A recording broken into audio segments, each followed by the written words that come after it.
What's going on? It's your boy with you with another issue of Tommy Reed's X-Men. Before we kick it into X-Men number 15, let's take a look at some of that artwork. We had so much fun doing it last week. Let's do another look. Check it out. Alright, what's going on, y'all? Just going to focus in on a little artwork for X-Men number 15 here. The Origin of Beast, it says on the cover. Great Jack Kirby artwork as usual. And this is a Hank issue, kinda. I'll get to it in more detail in a second, but not my favorite X-Men, as I will detail again in a second. But just wanted to show you some artwork. This Master Mold, this is his first full appearance. So let's get to the review. Alright, that was some pretty cool artwork, was it not? Anyway, let's get right into it. X-Men number 15 from December 1965, written by, you guessed it, the other dynamic duo, Stan Lee, with art by Jack Kirby. This one is called Prisoners of the Mysterious Master Mold. And so, obviously, we meet Master Mold in here. So we start off, this is a continuation of last issue. The X-Men are fighting the Sentinels. So they find their base. The Sentinels at this point have kidnapped Bolivar Trask, their inventor. For what, we don't know yet, but we will shortly. Just patience, tranquilo. Anyway, so the base is basically underground, and it starts coming up in the ground. The X-Men are wobbling and weebling, and they start worrying about him because he's in his chair and he gets knocked down, and immediately he snaps at him and is like, "Don't worry about me, okay? You fight. What did I train you for? Yeah, this ain't no preliminary thing. This ain't playtime. Playtime is over." Okay, I feel like that was his motto this whole issue. Iceman, for some reason, Iceman is turning into like a Robin with the catchphrases, because when the ground lifts up, he's like, "Wowee," and later on he's like, "Holy smokes," and he like says things like "hot dog." I don't know if it's like the catchphrases of the day in '65. But it just screams like, you know, that Adam West Batman, like, "Holy turnips, Batman." I don't know. I couldn't think of anything fast enough that would be funny. But anyway, Angel scoops up the professor, and Papa Chuck don't stop with the order bark, and he's like, "Do this, do this, do this. Don't make me look bad. I swear if someone ate my sandwich, don't think I forgot. Don't think I forgot that meatball sub in the fridge. I'm going to get home to it. Hopefully we all get home, but I'm definitely getting home to it." So in the middle of this battle, X-Men are trying to find a way into the fortress. Hank takes the time to hit us with the jeans hot for some reason, which is rare for Hank. Like, Hank don't do that often. Usually it's Angel and Scott pining away. But Hank decides in the middle of the battle, now's the time to tell Jean how good looking she is. Maybe he thought, life or death situation, when am I going to get this opportunity again? But Hank hits us with this jeans hot. Now, Iceman, not the MVP for this issue, because he's making bad choices. Now, we've seen before, he can make a sled out of ice and go up mountains and, you know, do whatever and all kinds of cool stuff. But instead, to get into the base for the Sentinels, he decides to make a ladder out of ice. Now, he starts climbing up. Sentinels just blast him right down. Take him down literally a peg or two, and you know, he's on the ground, but the X-Men decide to form a different plan. Now Scott, like a true captain on the court, you know, he's calling plays or whatever, he says, "Plan G!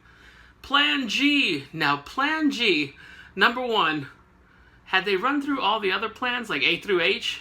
C, D, E, F, G, H. Oh wait, H comes after. That was stupid. Anyway, should have learned my alphabet better. Go to school, kids, when there is a school. Anyway, Plan G for the X-Men, in all their brilliance, was for Iceman to form this like disc, like frisbee circle kind of thing, and it has two handles on it, and he and Hank get on it, and they're like, "Okay, we're ready." And Cyclops uses his optic beam to shoot them into the damn sky, and they're flying like a frisbee in the hopes to, I guess, get over this hurdle that is the Sentinel's base, or get past them and get in there. Angel's following him because he could fly. At this point, Jean could fly. Scott cannot fly. And Papa Chuck's Papa Chuck. So they shoot him in the sky, and they're watching what happens. And we cut to Master Mold, who we meet for the first time. Now, Master Mold, for those who don't know, is the Sentinel that kind of creates the other Sentinels. Right? He's building them, like in the X-Men comic, they were literally coming out of his chest like, cookies out of an oven.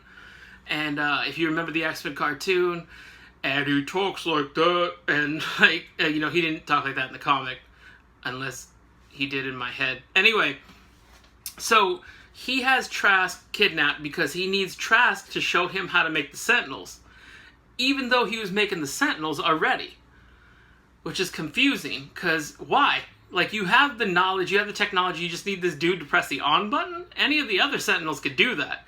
It's like being a world-famous surgeon, with gifted gifts, and suddenly not knowing how to make a peanut butter and jelly sandwich. And you need to kidnap a sandwich maker and show you how it's done. And he's like, well, what's my point here? Other pointless things in this issue with the Sentinels, because I'm thinking they weren't fleshed out completely, other than like robots who want to kill mutants. So the Sentinels, they're all over the place. They're running this fortress. They're hitting switches on stuff to defend against the X-Men with laser beams and stuff like that. And they have seats. Like, why would a robot need a chair? In case he gets tired? Like, in case, he needs to, I'm afraid, like, he just get lazy or what? Like, he's like, oh, my robot bones are aching. But I don't see why they would need a chair. Like, why couldn't they just stand? Like, they're wasting their chair money when they could have been buying extra lasers with it. You know what I'm saying? You know what I'm saying, right? Okay, anyway. So, Master Mold says to the Trask, you humans are obsolete because us Sentinels, we don't care about emotions and stuff like that. We don't let it get in the way. But later on, he gets super pissed off at the X-Men. And you'll see why, because they try to get away. And then he's talking in all, like literally they write in all caps like he's Kanye going on a Twitter rant or something, or somebody worse. Anyway, 45. And so the Sentinels are emotional, even though they say they're not. So that's weird. Needless to say, Plan G does not work well, and Beast and Iceman find themselves kidnapped. Angel was smart enough to fly away, and he goes back to the other X-Men, Scott, Jean, Charles, who are there, and he's like, guys, I got some bad news. Beast and Iceman were kidnapped. And Scott's literally like, we know, we saw. Like, they're there watching, like, oh, there it goes in the air. Oh, the Sentinels got him. Nah, they kidnapped. Because Papa Chuck don't seem to care. Because he's like, well, you tried your best, Angel. That's all we could ask for. As if he was thinking to himself, out of the 5, if I had to lose 2, it's probably going to be them 2. Like, I could rebuild the team with these 3 as the core. Plus, there's this romantic triangle thing they got going that I find amusing as Papa Chuck. Even though first issue or 2, I don't know if y'all remember, he said Jean was hot too. Which is a whole basket of weird that they haven't unpacked yet for a crazy picnic. Anyway, he's like, we need to get in there. And so, despite earlier saying that they were machines and they couldn't be affected by his mental whatever, his psychic powers, Charles comes up with some, by extension Stanley, I guess, comes up with some yada yada excuse of how he can use a mental burst of energy to stun the Sentinels. Like, almost like a mental, a mental two-piece real quick. And the Sentinels will be stunned and X-Men can get in. And they're like, oh, okay, well, why didn't you do that earlier? And he's like, concentrating, he's like, shut up! Like, he's literally snapping again at the X-Men. I need to concentrate, because I'm Papa Chuck and you ain't. That's the reason. Don't you question me. You don't question Daddy. Don't you question Papa Chuck. And they're like, well, the time you spent yelling at us, you probably could have done this mental thing that you're doing right now. Anyway, so he punches the Sentinels with his mind, and the X-Men get in. They get into the thing. They quickly rescue Iceman. Hank is taken to Master Mode, where he has been mentally probed and to find out just what's going on with this mutant thing. Now, instead of just being like, well, we're mutants or whatever, the mental probe gives Hank the opportunity to spill his guts. Like, he starts talking like he's Chunk in the Goonies, son. He's like, you want to hear everything? Everything. And then he talks about his childhood. He talks about, you know, being in high school and being picked on when he moved to a new town. He talks about, you know, becoming a football star after that because he suddenly got his mutant gifts. And, you know, his parents being not accepting, but then accepting. And the Sentinels get so bored hearing Beast talk about his life that they start talking to each other. And they're like, and he continues to ramble on. Now, this whole time, the X-Men are trying to find Hank and stuff, but we learn that Charles has kind of been mentally scanning the thing, and he does not get involved until Hank starts to mention Papa Chuck. And he says, and then Charles Xavier came to recruit me for his school, and Charles like, oh, what the hell? What the hell? He needs to keep his name out my mouth? Out his mouth? That was better. Let me try it one more time. What the hell? This is probably why I should have edited. What the hell? He needs to keep my name out of his mouth. Damn, I messed it up again. Anyway, you get it. Papa Chuck don't care that Hank's being probed until he starts talking about Papa Chuck. Then it's time to step in. So he goes astral plane and leaves his body and starts razzing Sentinels until the point where he starts messing them up pretty good. Not Master Mole, but the other ones. The ones who are 10 feet tall. Master Mole's probably about 25 feet tall. And, you know what? Master Mole was sitting down this whole issue, pumping out Sentinels and stuff, and maybe that's where they got the idea for the chairs. Like, he looks so comfortable that maybe we can get some chairs too. Anyway, this issue isn't about chairs. It's about Hank. And that's why this issue isn't that great. No, okay, I'll get to that in final thoughts. Which is coming up pretty soon. Anyway, Hank gets rescued by Charles. The X-Men find him. Charles gets back in his body. Some stuff happens where, like, the Sentinels try to mess with him on the astral plane from magnetic forces or whatever. But the point is, Charles is okay. X-Men rescue Hank and Iceman, and they get prepared for the battle to leave the fortress they just got in. Like, we just got here 15 minutes ago and it's already last call. Anyway, and we save that for next issue because it's the end of the issue.